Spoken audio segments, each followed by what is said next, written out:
security detail, only allowing in black and white people into that meeting until somebody brought it to the attention of the stage, and then the Asians were let into the building.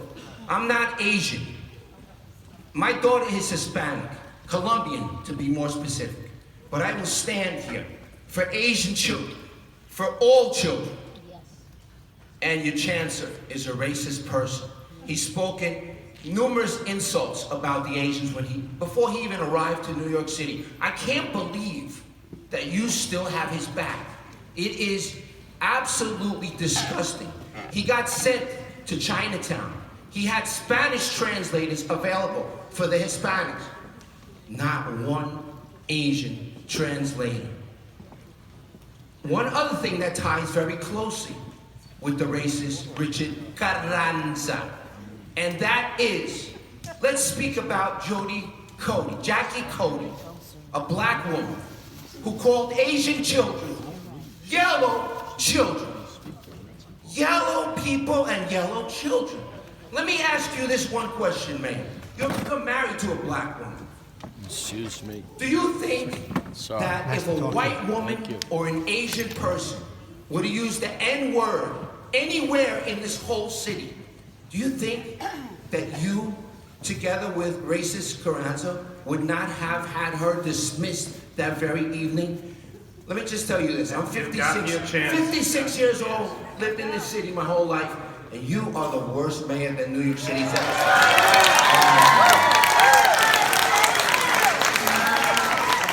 I'm sure you're very proud of yourself.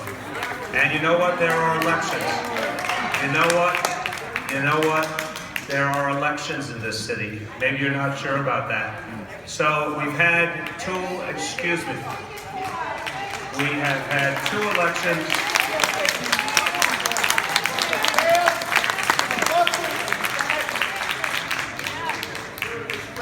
Have a nice day. Yes. So look, my friends, in a democratic society, we have elections and we get things done on behalf of the people. What this gentleman is saying is an absolute misrepresentation. Let me speak to this. Richard Carranza is someone who has spent his whole life in education, serving all children. He was the superintendent in San Francisco, California, which has one of the biggest Asian communities in the entire United States of America. He worked closely with the community there. He works with all communities here. There are some people who disagree with his policies. There are some people who have absolutely misrepresented his policies. He and I want to take full responsibility, he and I believed there was something wrong with the specialized high schools. We put forward a plan. We did that trying to address every community in the city. It did not move forward because a lot of people felt it wasn't going to work, and they had concerns, particularly in the legislature. And people in Asian communities, among other communities, said, we want this plan reconsidered. And the plan is being reconsidered. So I just don't accept this notion that because someone like Chancellor Carranza, who is trying to serve every child, does something that someone disagrees with, then they call him a racist. That's not fair.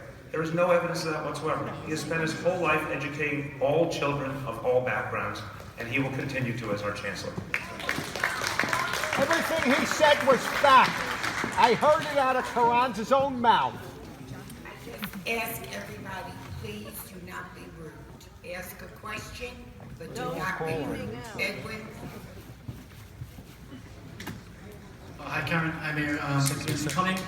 I'm with my name is Edwin Wong. I'm with the Florida Asian Association. I do echo some of the comments that gentleman just mentioned, because many in the Asian community and the Asian American community do not feel that the current chancellor has their back. They feel that he is racist for certain reasons. So I do want to understand a little bit more of why do you continue to support him, and how do you recommend that he improve the relationship, if he wants to, with the Asian American community? Look, right now it's very toxic, and it's, No, I appreciate the question. I'm going to say, if you feel it, you're obviously a community leader. If you feel it, I can't tell you don't feel something.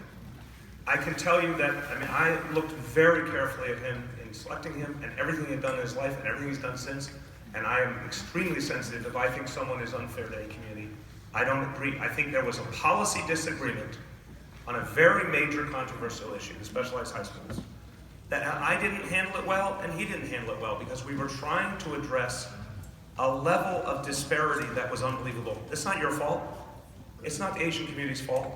It's not struggling immigrants who are trying to get their kids a better future. They didn't create the admission system. All we were trying to say is the sum total of that admission is, if a shoe was on the other foot, I know you would feel this. If you looked at Stuyvesant High School and it was 2% Asian, and you thought there was a structural reason why, you would protest rightfully. So we have the majority of our city is Black and Latino, the majority of our kids in schools by far are Black and Latino, and they basically can't have much presence at all in a place like Stuyvesant. So look, there's more to it than that. But look, you can debate the why. It's a perfectly valid discussion, but I'm empathizing. I'm saying we presented what we thought was a better solution. We heard a lot of people say, we think this is unfair to our community. That was a valid concern. So now you say, where do we go from here? This is the most important part. Right. I would ask that if you see something about the chancellor or me you would disagree with, do not assume it is something as horrible, absolutely horrible, as racism. It might be a difference in terms of policy. It might be we didn't understand something we should have understood. It might be we miscommunicated something. But if you're gonna call someone a racist, you better be damn sure, not you personally, anyone, okay? I think he feels there are specific organized groups, not you, not all people, some very specific politicized organized groups that are attacking him because he's trying to bring change. That's what he feels. It is not broad brush. But you're making the most important point, and I appreciate it. Where do we go from here?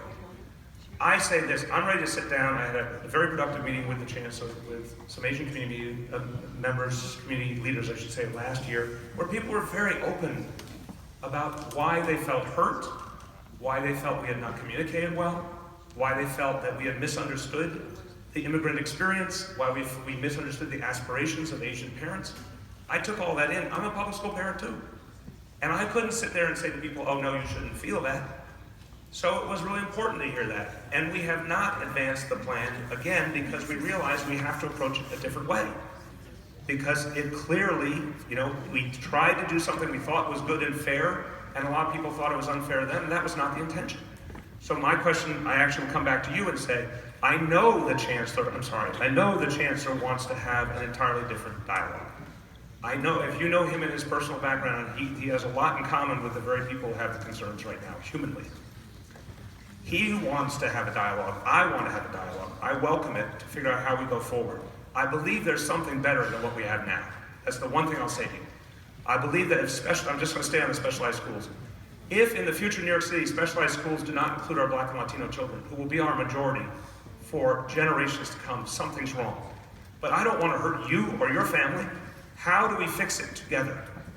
How do we fix it together? So I would welcome that dialogue, and I welcome you advising us on people that you want to bring to the table to have that dialogue with us. But I'm saying, I think it begins with literally, you're going to be one of the people, if you're willing, I asked to do this, put together the groups of people that we should sit down with. I think it always begins with a dialogue. And I'm saying in front of you, I'm sorry for any misstep we made. It was not our intention. The best way forward is to have a dialogue and figure out where can we find some common ground. Thank you.